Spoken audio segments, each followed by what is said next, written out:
কথা রাখেনি। ৩৩ বছর কাটল, কেউ কথা রাখেনি।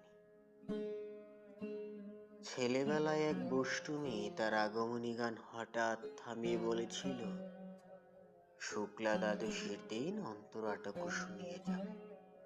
তারপর কত চন্দ্রভোগ অমাবস্যা চলে গেল, কিন্তু সেই বষ্টমী আর এলো না। ২৫ বছর প্রতীক্ষায় আছে।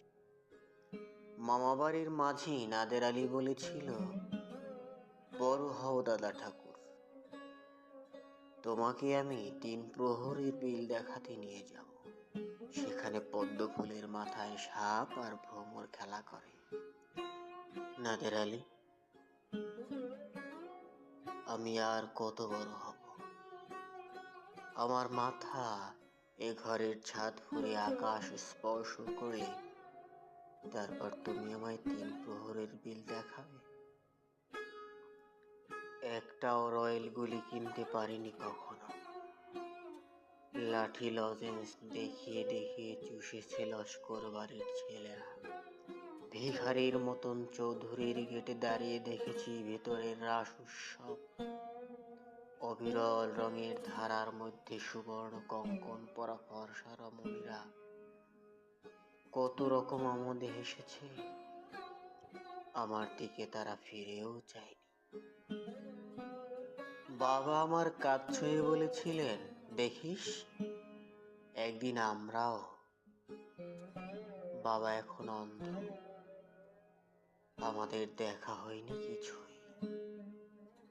সেই রয়েল গুলি, সেই লাঠি লজেন্স, সেই রাস উৎসব আমায় কেউ ফিরিয়ে দেবে না।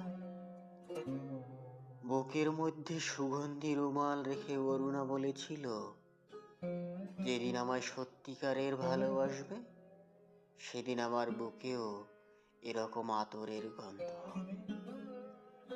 ভালোবাসার জন্য আমি হাতের মুঠোয় প্রাণ নিয়েছি। দুরন্ত শাড়ির চোখে বেঁধেছি লাল কাপড়। বিশ্ব সংসার তন্ন তন্ন করে খুঁজে এনেছি ১০১টা নীলপদ্ম। তবুও কথা রাখিনি অরুণা। এখন তার বুকে শুধুই মাংসের গন্ধ। এখনো সে যে কোনো নারী, কেউ কথা রাখেনি। ৩৩ বছর কাটল।